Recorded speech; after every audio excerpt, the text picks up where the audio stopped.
সম্প্রতি সৌদি আরবে হঠাৎ তীব্র শীতের সঙ্গে পড়ছে বরফ। এটাই কি তবে কিয়ামতের লক্ষণ?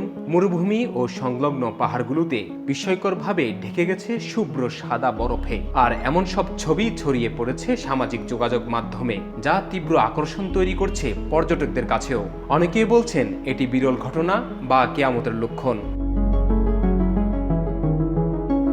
কিয়ামতের উল্লেখযোগ্য ছোট আলামতগুলো হলো, একদিকে বিশ্বজুড়ে অতিবৃষ্টি, অনাবৃষ্টি, তীব্র ঠান্ডা ও দাবদাহ সহ বিভিন্ন প্রাকৃতিক দুর্যোগ ব্যাপক হারে বেড়ে যাবে। এতে ফসল উৎপাদন ক্ষতিগ্রস্ত হবে। আর অপরদিকে মরু অঞ্চলে ঝড় বৃষ্টির কারণে ঘটবে এর উল্টো ঘটনা। বন্যার কবলে পড়ে বিপর্যস্ত হবে আরব অঞ্চল। পানির ছোঁয়ায় শুষ্ক মরুভূমি পরিণত হবে সবুজ অরণ্যে। গত বৃহস্পতিবার থেকে তুষারপাত হচ্ছে সৌদি আরবে। আবহাওয়া অফিসের তথ্য অনুযায়ী অন্য বছরের তুলনায় এবছর অনেক বেশি ঠান্ডা পড়ছে। সৌদির উত্তরাঞ্চলের তাপমাত্রা 0 ডিগ্রিতে নেমে আসে। এতে দেখা মিলল তুষারপাতের। দেখে মনে হচ্ছে দেশটির তাবুক অঞ্চল প্রকৃতির অপরূপ বৈচিত্র্যতার আঁচলে ঢেকে দিয়েছেন মরুর পাহাড়গুলোকে।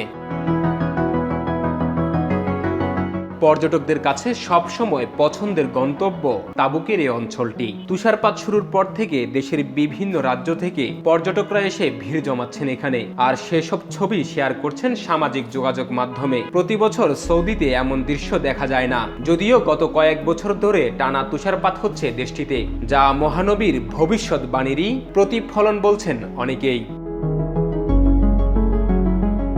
মহাবিশ্বের আয়ু একদিন ফুরিয়ে যাবে। মহাপ্রলয় বা কিয়ামতের মাধ্যমে পৃথিবী, আকাশ সব ধ্বংস হয়ে যাবে। তবে তা কবে সংগঠিত হবে আল্লাহ ছাড়া কেউই জানেন না। তবে কিয়ামতের আগে বিভিন্ন আলামতের কথাও বলা হয়েছে কোরআনে। তার মধ্যে রয়েছে আরব ভূখণ্ডে তরুলতা ও নদীনালা ফিরে আসবে। আবু হুরায়রা রাদিয়াল্লাহু তাআলা আনহু থেকে বর্ণিত, রাসূল সাল্লাল্লাহু আলাইহি ওয়াসাল্লাম বলেছেন, কিয়ামত অনুষ্ঠিত হবে না যে পর্যন্ত সম্পদের প্রাচুর্য আসবে না। এমনকি কোনো ব্যক্তি সম্পদের যাকাত নিয়ে ঘুরবে, কিন্তু নেওয়ার মতো কোনো লোক পাবেন না। আরবের মাঠঘাট তখন চরণভূমি ও নদীনালায় পরিণত হবে। সহিহ মুসলিম 2229। উল্লেখ্য, গত বছর আরবে আকস্মিক বন্যায় আল উতাইবির অধিকাংশ রাস্তা পানির নিচে ডুবে গেছে। পানি দেখা গেছে মদিনার দক্ষিণ অঞ্চলগুলোতেও। রাজধানীর রিয়াদের বিভিন্ন রাস্তায় বন্যায় প্লাবিত হয়েছে।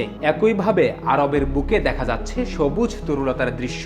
সাম্প্রতিক সময় আরবের বিভিন্ন স্থান গবেষণা করে অনেক ভূতাত্ত্বিকই এই বিষয়টি নিশ্চিত করেছেন। আরিফিন ফরহাদ, নবীন নিউজ, ঢাকা।